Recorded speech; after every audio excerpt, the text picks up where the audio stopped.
Ngayon, ang DOJ na ang korte. Ganon. No, ma'am. No. It's just the understanding of the ICC. that the Please make up your mind. Sabi mo, you have judicial power. No, no, we don't have And you're the judicial power. Don't competent put national judicial here we don't authority. put words into action that were not really said. What we're saying is that is the understanding of the same statement ICC. was made by your ASEC or USEC Clavano. Yes, that is the understanding that the ICC has of the function of a prosecutor, because under their system, a prosecutor is part of the court and thus competent judicial authority. That is the ICC's way And the same of treating prosecutor was in a fact prosecutor. Filipino? Well, Sabi, to their national. understanding, it's competent judicial Yung authority ICC under the ICC. prosecutor na Pakistani English naging Pinoy? Well, Sure ka? ma'am, they have a different way of looking at judicial authority in the ICC. That's why the Looking, form. isang tingin lang makikita mo, hindi naman Pilipino yung prosecutor nila, pambira naman.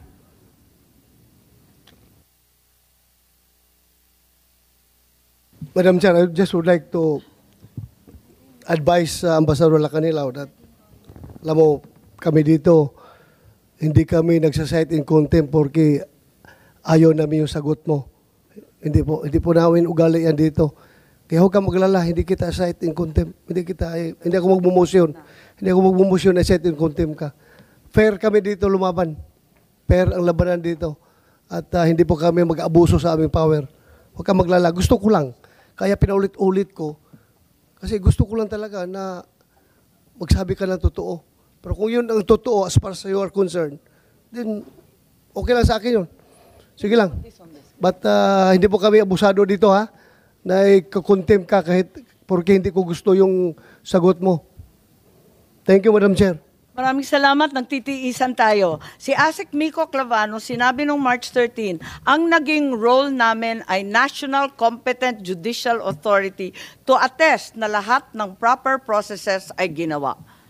Paano naman nangyari That yun? is certification that we made, which was acceptable to the ICC, because under their system, the prosecutor general is part of the court, or the It's main part of the prosecutor. ICC, but the it's ICC hardly court. a Filipino court. It's hardly a national court, Secretary. It's an equivalent to them. For them, it's equivalent. That's why they accepted.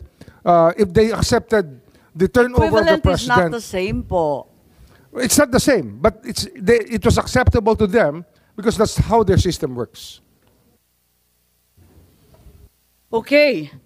Let's now delve deeper into the circumstances surrounding the arrest. I give up bites falsehood upon falsehood. General Torre, when were you assigned as the head of the CIDG? Dahil naalala ko, inaresto po ninyo si Pastor Kibuloy, August 24, tapos na-promote kayo. Pero by the way, congratulations, na-promote pala kayo. Wala pang isang buwan, na-promote kayo ulit. At napunta kayo sa CIDG 2024, di po ba? Isang buwan after the Kibuloy arrest, tama po ba? Yes, ma'am. And you were assigned to the CIDG specifically. What would you say are the main mandates of the CIDG? Anong mission nito? We're the lead investigating unit of the PNP on matters delving on major crimes and those involving economic sabotage and other sensational cases that may be assigned by the Chief of the Philippine National Police. So, to reiterate, it's monitoring, investigation, and prosecution of all crimes related to economic sabotage and other crimes of such magnitude to the extent that they're commissioned by highly placed or professional criminal syndicates are involved. Tama po ba yun? Yes, ma'am. That is your mission. in That's the fact. general mission, ma'am. Yes. And part of the CID mission as well is to investigate major violations of the revised penal code, right? Yes, ma'am. Okay, so the CIDG is largely the elite investigation arm of the PNP, is that correct? Yes, ma'am. Criminal Investigation and Detection Group, tama? Yes, ma'am. Kung ganon, yung pag-aaresto ng high-profile persons katulad ni PRRD, kasama sa core function ninyo, investigasyon pa rin ba yun? Implementation of warrants is part of CIDG's mandate, ma'am. Yes, but it's the after effect. It's not the core function. Bakit kayo naging lead? Kitang-kita naman nung March 11, not only was the CIDG involved in the arrest, kayo pa rin yung lead sa operation. Yes, We can clearly see na kayo ang pinakamataas. You were the highest ranking member of the PNP in many of the videos. I was directed by the Chief of the Philippine National Police, ma'am. Yes, perhaps our Chief PNP can explain bakit yung CIDG ang naging lead samantalang investigasyon ang dapat mission nila. Ma'am, I just want to, yun sa background po natin, yun sa PNP po, ang Interpol, PCTC, ang dalawa lang po ipinapadala niya, no? Pagka dun sa PNP po, ang main task po namin, pagka PCTC, CIDG, ang sa NBI naman, NBI Interpol. So usually, pagka may request po ang PCTC, ang pinaka-diretso po namin is CIDG, not any other unit when it comes to arrest po.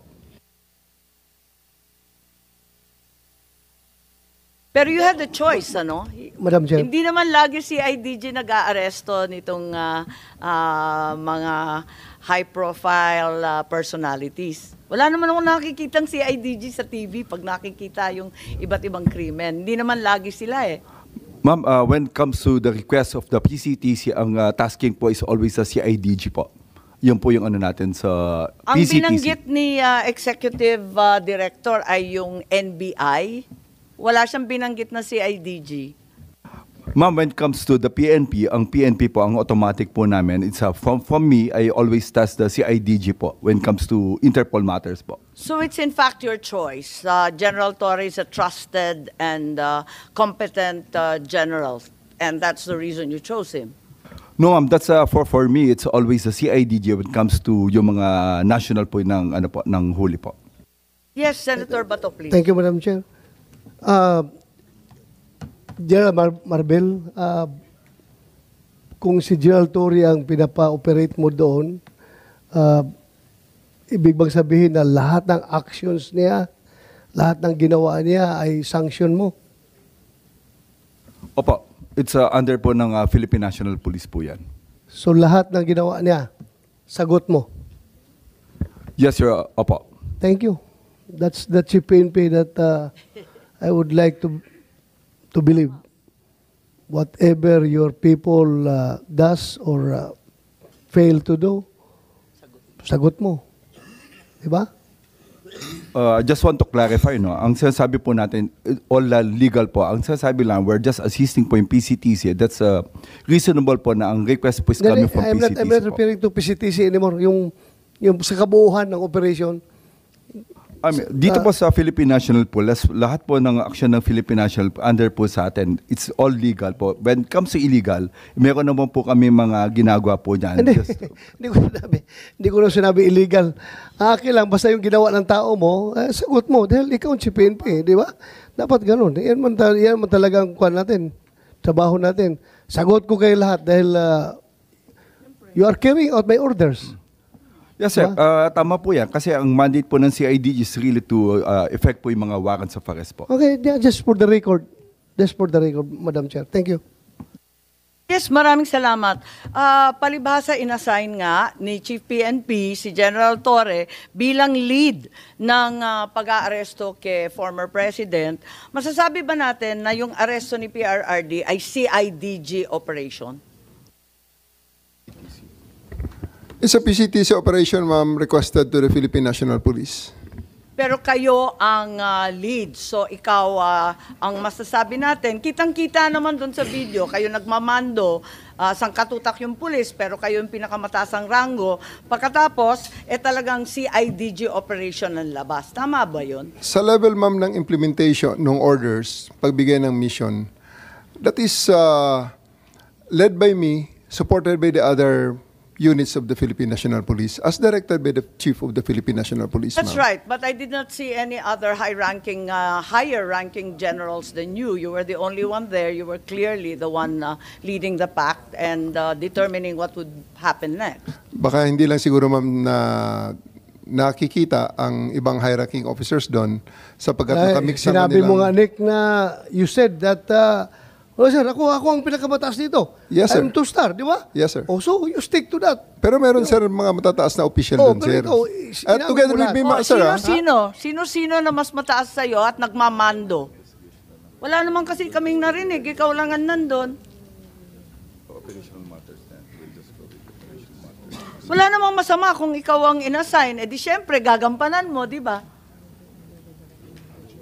We are under the direction of the Chief PNP. He was there personally. Ang pag-implement lang, sir, ng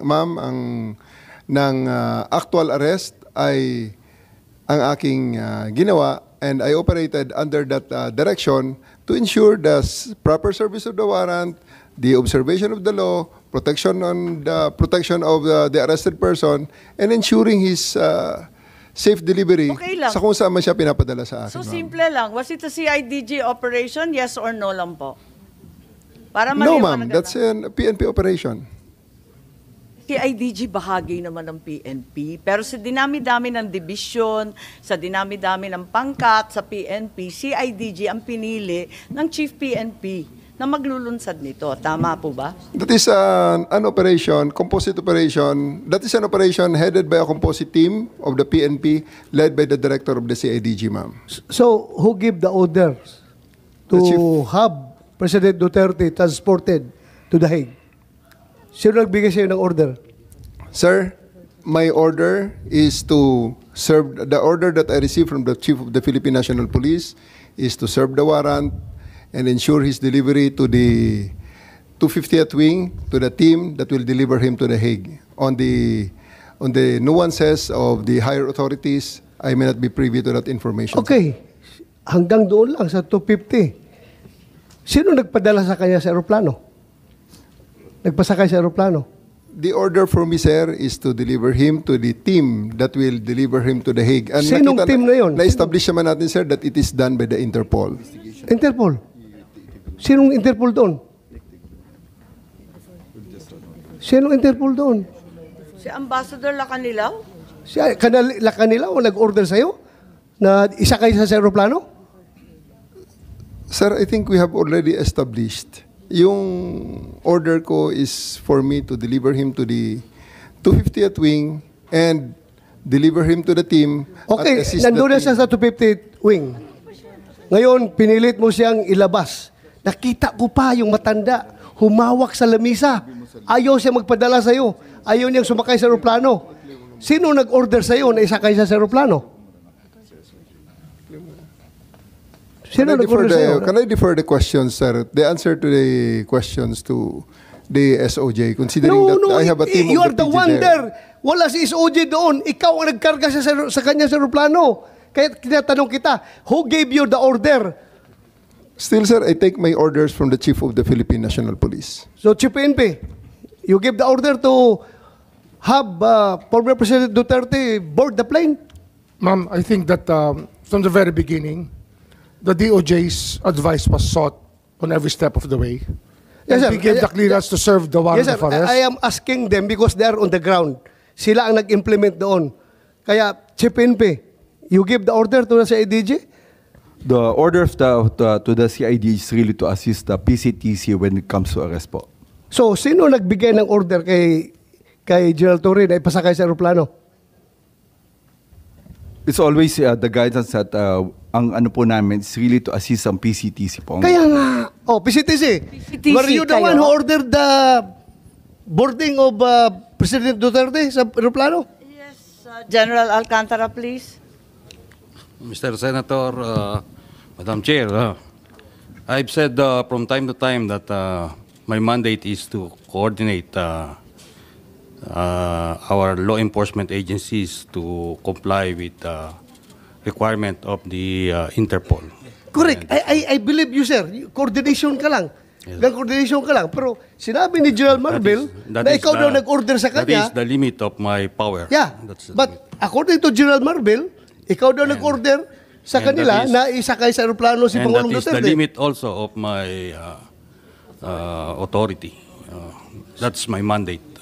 To My have him. mandate is to coordinate, Coordinate. disseminate. So, for the record, hindi ka nagbigay ng order kay General Marvel na isakay siya sa aeroplano? Hindi. For the record. For the record, I am not the authority to order the arrest, to order the So just boarding of the plane. categorically, did you or did you not give the order to General Marbil? No. No. So General Marbil, are you lying? Sir, I'm not lying, but I just want to have the executive privilege po regarding this matter, this Ay, operational matter. nandito na tayo eh. Executive privilege ka dyan. Bakit naging executive privilege? Kanina bigla? sinabi mo, PCTC ang nagbigay ng order. Ngayon, mag-executive privilege ka. Kung sino-sino na tinuro mo. That's why we didn't want to attend the last hearing because this is what we were expecting, ma'am. We didn't want to be bullied into a No, position. we're not bullying you, sir. Nobody's bullying. We're not I bullying think you, that sir. We're not bullying you, sir. you're trying to make people admit something that they will not admit. And No, executive we're privilege is a trying to valid derive excuse information. not to answer any Secretary question. President Remulla. Duterte is already at The Hague. Tapos na We're ang asking boxing. kung sino nagpadala doon sa kanya. Sino Yun ang nag-order? tanong We're natin. trying to understand every step of As the I said way. earlier, everything was cleared with the DOJ. We are not bullying you, sir. Ha? We want the truth. That's why if we So, sir- try to make a person admit something that should not be admitted, it means that there is something more to it, which is the clearance given by the DOJ was probably the most important part of it, to serve the warrant of arrest and to surrender the person under the law. I'm sorry, Secretary Remulla. I recall that General Torre, nagbigay siya ng interview na sinabi niya, bigyan lang ako ng eroplano. Ako nang bahala dyan. Tama po ba? Yung nabasa ko, na sinabi niyo, ako nang bahala, basta bigyan ako ng eroplano. Nabasa po namin sa media, fake news po ba yun o hindi? Kasi kailangan niyo po talaga siyang ilipad sa dahil. General Torre, Please panoorin ninyo, nandyan, arrest him, bring him to the Hague, yun lang.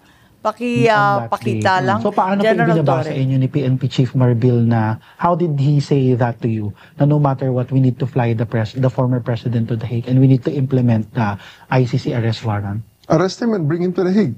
Yun lang. Simple as that. Arrest him and bring him to the Hague. Sagot ko lang, sir, bigyan mo ko aeroplano. O di ayos. And then the rest, you planned everything. Matagal na yun eh. Ang plano na yan, matagal na yan. Hindi yan spur of the moment eh. Matagal na yan. And